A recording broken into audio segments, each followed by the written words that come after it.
வணக்கம். ஸ்ரீ சிவசூர்யா ஜோதிட வித்யாலயம் வழங்கும் காலச்சக்கரம். நான் சிவசூர்யா செந்தில்குமார், கோவில் நகரம், கும்பகோணத்திலிருந்து. இந்த காணொளி மூலமாக உங்களை சந்திக்கிறதில் ரொம்ப மகிழ்ச்சி அடைகிறேன். இந்த காணொளியை முழுமையாக பாருங்கள், பயன்பெறுங்கள். அதாவது சில பேருக்கெல்லாம் பார்த்தீங்கன்னா நிச்சயதார்த்தம் வரைக்கும் போகும். நிச்சயதார்த்தம் வரைக்கும் பேசி நிச்சயதார்த்தம் எழுத போகும்போது நிச்சயதார்த்தத்தோடு பிரேக்கப் ஆகி நின்று போயிடும்.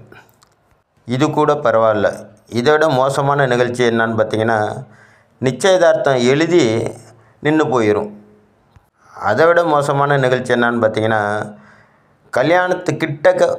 கல்யாணம் வரைக்கும் போய் கல்யாணத்தோடு நின்று போயிடும். கல்யாணத்துக்கு முன்னாடியே திருமண மேடையிலே நின்று போயிடும். திருமண மேடைக்கு போகிறதுக்கு 2-3 நாளைக்கு முன்னாடியே நின்று போயிடும் திருமணம். இதெல்லாம் பார்த்திங்கன்னா கிரக கோளாறுன்னு நம்ம என்ன தான் ஜோதிடர் ஆராய்ச்சி பண்ணி ஜோதிட ரீதியாக பொருத்தம் பார்த்து 4 நட்சத்திரம் பார்த்து குறித்து கொடுத்தா கூட அதையும் மீறிய கிரக கோளாறுனால் நின்று போயிடும். இதெல்லாம் என்ன காரணம் அப்படின்னு பார்த்திங்கன்னா, எல்லாமே கர்ம வினை பயன்தான். இது என்ன பண்ணும் அப்படின்னு பார்த்திங்கன்னா, மன இறுக்கத்தை ஏற்படுத்தும், அவமானத்தை ஏற்படுத்தும், வெளியில் தலை காட்ட முடியாத சூழ்நிலையை ஏற்படுத்தும், பொருளாதார இழப்பை ஏற்படுத்தும், மதிப்பு மரியாதை எல்லாத்தையும் இழந்து நிற்கிற மாதிரி ஒரு சூழ்நிலையை ஏற்படுத்தக்கூடியது தான் இந்த கிரக அமைப்பு. அதிலும் அந்த நேரத்தில் 6ஆம் அதிபதி திசைபுத்தியாக நடந்தாலும் 8ஆம் அதிபதியோட திசாபுத்தி நடந்தாலும் ரொம்ப கடுமையான தோஷத்தை கொடுத்துரும். சரி, இந்த மாதிரிலாம் ஜாதகத்தில் திருமணம் இழுத்துக்கிட்டே போகுது, திருமணம் தடைப்படுது, திருமணம் முடிய மாட்டுது அப்படிங்கிறவங்களாம் ஜாதக அமைப்பில் இந்த பதிவில் நான் சொல்கிற கோயிலை தொடர்ந்து நீங்கள் போயிட்டு வாங்க, கோயிலுக்கு போயிட்டு வாங்க.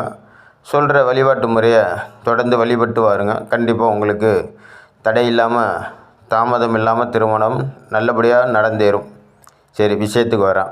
இந்த மாதிரி தடைப்படுறவங்க, திருமணம் நின்று போனவங்க, நிச்சயதார்த்தத்தோடு நின்று போகிறவங்க, கல்யாண மேடையில் நின்று போகிறவங்க, இந்த ஜாதகக்காரங்கள்லாம் ஆணாகட்டும் பெண்ணாகட்டும் 2 பேருமே திருவாரூர் மாவட்டத்தில் அன்னியூர்னு ஒரு ஊர். அந்த ஊரில் பழமையான சிவாலயத்தில் உள்ள சிவபெருமானின் பேர் அக்னிபுரீஸ்வரர்.